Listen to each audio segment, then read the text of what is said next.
Alors, donc je me promenais sur Google et puis j'ai tapé la définition de la victoire sur Internet. Et j'ai trouvé heureuse issue d'une lutte, d'une opposition, d'une compétition pour la personne qui a eu l'avantage. Le contraire de l'échec. Bref, c'est pas ce qui définit l'Olympique Lyonnais en ce moment.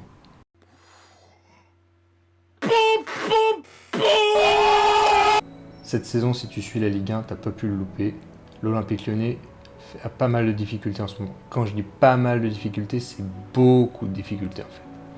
9 matchs joués, 0 victoire, 3 matchs nuls, 6 défaites, 3 petits points en seulement 9 journées, 7 buts marqués, 18 buts encaissés, dernier de Ligue 1 et pour l'instant relégué en Ligue 2. Ça fait beaucoup là, non? C'est honteux! Pire encore que ça, la dernière victoire de l'OL remonte à mai 2023 contre le Stade de Reims, 3-0 à domicile. Autant dire que ça commence à faire long là, pour les supporters. Mais la réalité, c'est que ça fait pas mal de temps que l'OL connaît des difficultés. En effet, si on revient à l'année dernière, il n'y avait pas eu de match européen pour le club de Lyon. C'était la première fois que ça arrivait dans toute l'histoire du club. Pourquoi le problème remonte bien avant encore cette saison. Pour faire suite à tous ces problèmes, on a eu le droit à un changement majeur dans la direction de l'Olympique Lyonnais. Tu l'as pas loupé non plus. On parle bien du départ ici du président historique de l'Olympique Lyonnais, Jean-Michel Aulas, qui a été remplacé après 3 décennies à la présidence de l'Olympique Lyonnais par son actionnaire majoritaire John Textor, arrivé en novembre 2022 et qui a remplacé Jean-Michel Aulas à ses fonctions en mai 2023. En tant que supporter de l'Olympique Lyonnais, pour moi la vraie dernière saison digne de ce nom de l'Olympique Lyonnais, c'est la saison 2020, qui a été d'ailleurs affectée par le Covid. Et notamment au niveau européen, puisque cette année-là, on a réussi l'exploit d'arriver jusqu'au dernier carré en Ligue des Champions, c'est-à-dire les demi-finales contre le Bayern Munich, en ayant éliminé auparavant la Juventus en 8e de finale et Manchester City en quart de finale, ce qui n'est pas un mince exploit, et plaçant ainsi la France au sommet avec l'autre club qui était le Paris Saint-Germain dans le dernier carré à cette époque-là, ce qui a permis de propulser l'Olympique Lyonnais au rang des 2 plus grands clubs français avec le Paris Saint-Germain. Et tout ça, c'était seulement il y a 3 ans. Comme quoi en 3 ans, il y a eu pas mal de dégringolades quand même. Mais selon John Textor, le président actuel de l'Olympique Lyonnais, il n'y a pas d'inquiétude à avoir. T'es sûr? Oui. Hein? Oui. Hein?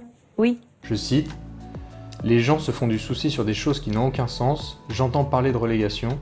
Il n'y a pas de risque de relégation, même si on peut avoir une saison médiocre. C'est le risque.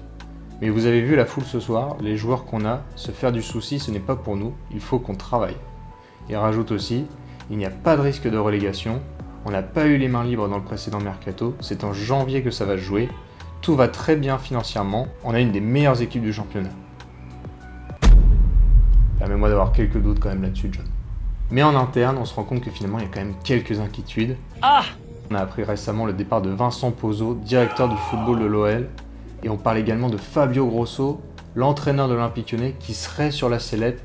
D'après Jérôme Roten sur RMC Sport lundi soir, on écoute. J'ai essayé d'avoir des gens du vestiaire et je les ai eus, tu vois.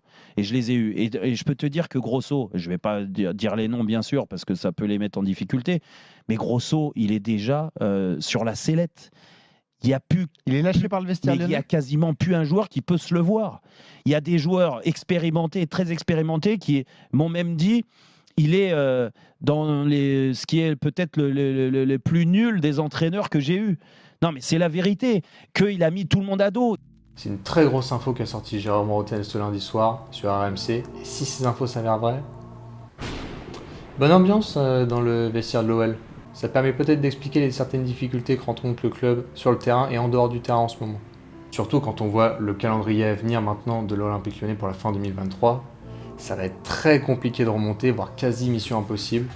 Et là, on parle bien sûr des équipes comme Marseille, Metz, Rennes, Lille, Lens, Toulouse, Monaco, Nantes. Sacré calendrier, sacré fin d'année 2023 pour l'Olympique Lyonnais. Je sais pas ce que ça va donner, mais je suis vraiment pas optimiste du tout pour la fin de l'année. On va tous mourir! Maintenant, moi, ce que j'en pense, c'est que c'est la première fois en fait que l'Olympique Lyonnais est confronté à une telle situation. Et ça n'a jamais dû arriver dans l'histoire du club. Et en fait, aujourd'hui, c'est un petit peu qui tout double. C'est soit l'OL continue à dégringoler, et dans ce cas-là, on n'arrivera pas à remonter la pente. Et c'est une fin de saison catastrophique, ça va partir au clash avec les supporters, en interne certainement dans l'équipe ça va jouer aussi, la direction, beaucoup de gens vont sauter et du coup derrière c'est la Ligue 2 assurée. Ou alors on a une victoire bientôt, un match référence et on va se servir de ce match pour commencer à remonter la pente doucement, mais je pense qu'il faut que ça arrive très très vite parce que sinon si on attend la trêve hivernale pour commencer à avoir des résultats, ça va pas aller et ça je pense qu'on aura déjà pris beaucoup de retard pour assurer le maintien en Ligue 1. En tout cas moi j'espère un sursaut d'orgueil du côté des joueurs et essayer de faire un petit peu à l'exemple, à l'instar de Lille il y a quelques années. Je me souviens qu'il y avait une relégation qui a été pas loin de la relégation en Ligue 2 et qui l'année suivante avec Christophe Galtier avait réussi à gagner le championnat, passant des dernières places de Ligue 1 à premier devant le Paris Saint-Germain, ce qui n'était pas un mince exploit pour l'époque. Et aussi, j'en ai pas encore parlé, mais il y a les supporters. Et les supporters, ils sont extrêmement présents encore dans le club. Alors je pense que la colère est en train de monter sévèrement et je pense que malheureusement, si les résultats continuent à être mauvais, je pense que ça va vraiment partir au clash comme dans certains clubs de Ligue 1 il y a quelques années. Et ça, je pense que c'est vraiment pas bon pour l'image du club. Et tout cela, ça arrive malgré les retours des grands joueurs de l'Olympique Lyonnais comme Alexandre Lacazette ou Corentin Tolisso. Et même eux, face à cette situation, ils ont l'air complètement impuissants, à l'instar d'Alexandre Lacazette lors du dernier match contre Clermont, qui a fondu en larmes à la fin du match. Je trouve que c'est une image assez bouleversante et assez symbolique de la situation du club en ce moment. Maintenant, pour parler de la présidence de Textor, je trouve que c'est un management assez à l'américaine en fait, c'est-à-dire qu'il continue à présider, il nie un peu ce qui se passe, les résultats, etc.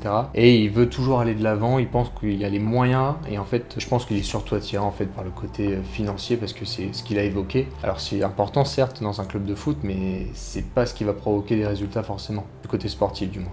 Et en parallèle, il continue à faire la promotion d'autres choses, il parle des nouveaux maillots. C'est un peu flou, mais ça n'a rien à voir avec tout le côté sportif. Et il nous voit pour autant comme une des meilleures équipes du championnat. Là, j'ai un peu de mal à comprendre.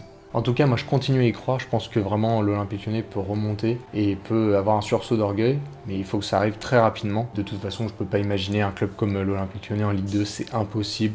Un club avec une telle histoire, un tel palmarès. Voilà, c'est tout pour moi. Vous connaissez maintenant ma position et mon avis sur l'Olympique Lyonnais. J'attends vos avis aussi et vos retours en commentaire. Et vous, est-ce que vous êtes assez optimiste ou est-ce que vous pensez que l'OL va descendre en Ligue 2 aussi? J'attends tout ça en commentaire et j'attends vos avis. Moi, je vous laisse en attendant. Je vais aller regarder les matchs de Ligue des Champions parce que c'est quand même un meilleur niveau que l'Olympique Lyonnais en ce moment. Ciao!